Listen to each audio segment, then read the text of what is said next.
Welcome back to another video, the second video of Lesson 0, Technology and Applications of Biotechnology. Well, if you haven't watched the previous video yet, please watch it from the I button and then come back. The current excitement about biotechnology is because this science has pushed organisms beyond their natural limits, beyond their natural abilities to perform certain functions. And how has this been possible? With techniques like genetic engineering and also hybridoma technology, to name a few. These have actually pushed these organisms beyond their natural abilities. Living systems are gradually finding industrial applications. Modern biotechnology has made possible the editing of genetic material of the organisms by introducing foreign genes.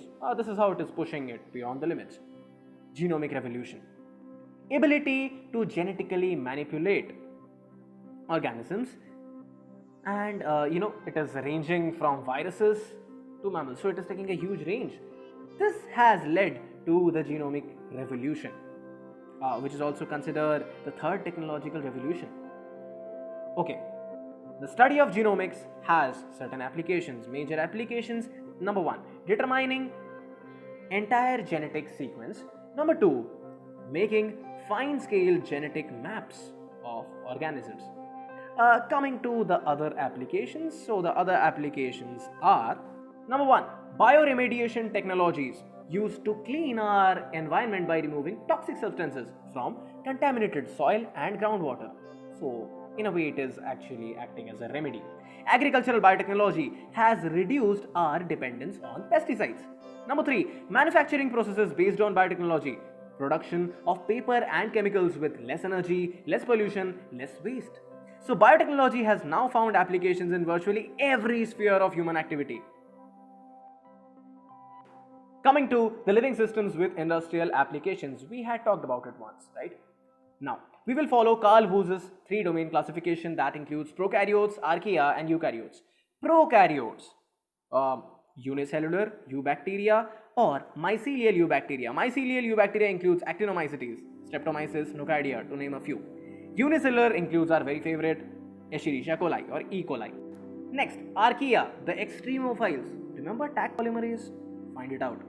Coming to eukaryotes, fungi, which includes yeast and mold, algae, protozoa, insect cells, plant cells, tissues, organs, animal cells, tissues, organs, transgenic animals and plants.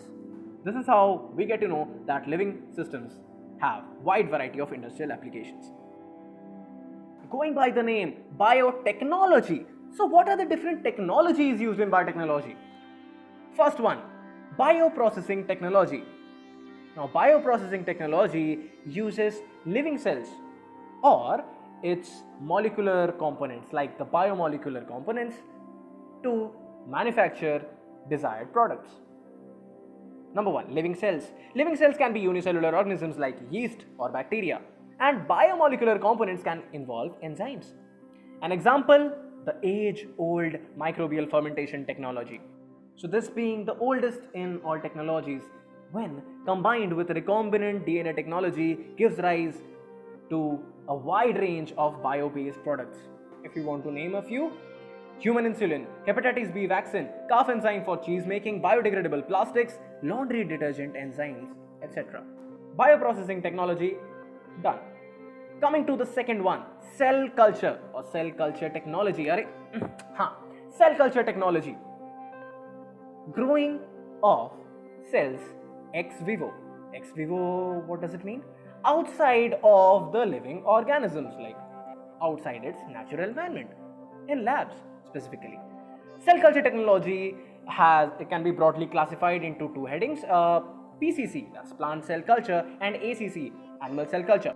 Well, if we want to be a bit more specific, MCC or mammalian cell culture. Plant cell culture. The main aim is creating transgenic crops. Apart from this, obtaining naturally occurring products with therapeutic value. The process should be environmentally sound and economically viable. Also, plant cell culture is an important source of compounds used as flavors, colors, aromas, all used in food processing industry. Now, Coming to mammalian cell culture, livestock breeding had been an age-old technique, right? So here what is done is genetically superior breeds of bulls and cows are selected. Sperms from the bulls and eggs from the cows are taken and then united in the lab, that is fertilization takes place, then eventually the growth of embryo takes place. Okay, now this embryo is grown in a culture and then implanted in surrogate cows. Number 2, cell culture also done. Number 3, recombinant DNA technology. The next video will be on this topic in detail, so let's skip it for now. So number 3, RDNA technology was also done. Number 4, cloning. Cloning technology.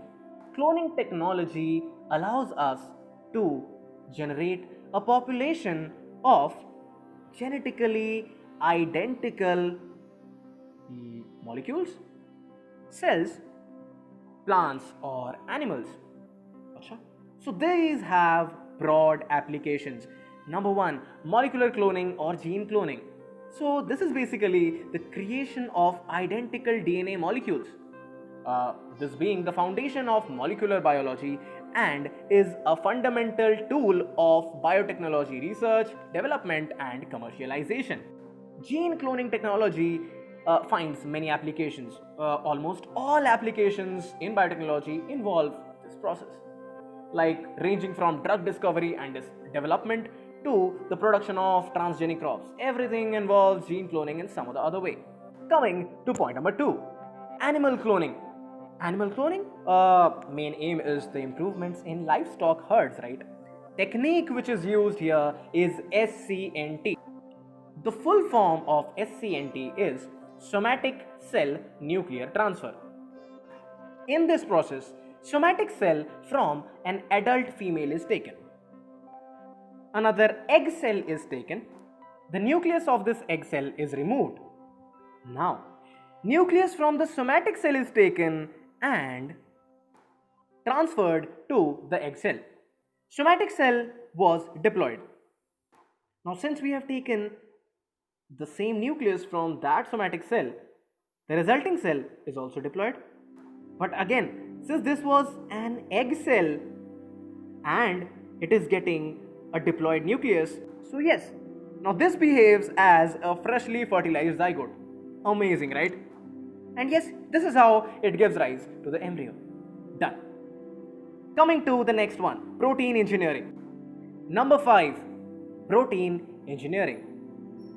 Okay, protein engineering is concerned with the improvement of existing proteins, that is enzymes, antibodies, cell receptors, etc. And also creating proteins which are not found in nature. This is used in close conjuncture with RDNA technology. The applications of engineered proteins, drug development, food processing, industrial manufacturing, etc. Protein engineering done. Next one is biosensors. Talking about biosensors or biosensor technology, this involves the knowledge of biology and microelectronics. What is a biosensor? It is composed of a biological component linked to a tiny transducer. What are the biological components? Cell, enzyme, antibody. Talking about the transducer, it is a device which is powered by one system and supplies power to a second system, and that transduction is usually in some another form. Okay, now what is a biosensor? Biosensors are detecting devices that rely on the specificity of cells and molecules to identify and measure substances at extremely low concentrations. Now, coming to the working of biosensors. Okay, we'll visualize this. There is a biological component B and there is a substance of interest, the substrate. It's shown with a dollar sign. Now, the binding takes place. Binding of the substrate to the biological component. See, so simple, right? Such substrate binding takes place. Then comes the transducer. Transducer actually emits a signal which can be electrical as well as optical. This signal is directly proportional to the concentration of the substance or the substrate. Simple, right? Next, coming to the applications of biosensors. Number 1, measurement of nutritional value. freshness and safety of food. Number 2, location and measurement of environmental pollutants. Done. Number 7, nanobiotechnology. Let's zoom in. So, nanobiotechnology, we talk about the nanometer scale. Nanometer refers to 10 to the power minus 9 meter. I hope you know that. So, talking about the molecular size or nanoscale. Point number 7, nanobiotechnology involves manipulation and manufacture of ultra small structures and machines, which can be made of as few as one molecule. Such small, right? Nanobiotechnology uses knowledge of nanotechnology plus cellular biomolecules to produce desired technology. Nanobiotechnology has got various applications. Number 1, fast diagnosis of diseases. Number 2, creating bio-nanostructures for getting functional molecules into cells. And number 3, improvement of specificity and timing of drug delivery. So, all the different technologies have been discussed. Done. Applications of biotechnology. First, health industry. Protein pharmaceuticals, okay, vaccines, therapeutic agents, these all are the things which are produced. Diagnostics, protein or DNA, gene therapy. Number 2, in the agricultural industry, biopesticides or biofertilizers production of crops tolerant to abiotic and biotic stresses, and production of pharmaceuticals. Number 3, cleaning or laundry industry. Here, the use of enzymatic detergents in the form of proteases takes place. Number 4, chemical industry. Fermentation process gives rise to various organic chemicals. Production of high purity chemicals. Number 3, use of energy efficient processes in the chemical industry. Number 5, textile industry. Use of enzymes for finishing of fabrics. Use of genetically modified cotton. You know it, BT cotton, right? Number 6, pulp and paper industry. Improvement of physical properties of fibers as well as bio-bleaching of pulp. Now, with the advent of 21st century, advancements in biotechnology took place. To name a few, genome mapping. Number 1, genome mapping of many plant and animal species, including the humans as well. Number 2, cloning of animals, including many higher mammals. Number 3, development of target-specific new molecules and drugs. Number 4, stem cell therapy for genetic diseases and accident cases. Number 5, tissue engineering for producing artificial tissues and organs. Number 6, creation of transgenic animals and plants, which led to the production of recombinant biopharmaceuticals. Number 7, emergence of bioinformatics and computational biology in understanding the functioning of cells and organs at genomic and protein levels, etc. Number 8, applications of in silico, that is computer-based experiments to understand pharmacology, toxicology, the complex topics, right? Number 9, development of automated gene and protein sequencing. Number 10, identification of proteins and peptides by MS, mass spectrometry.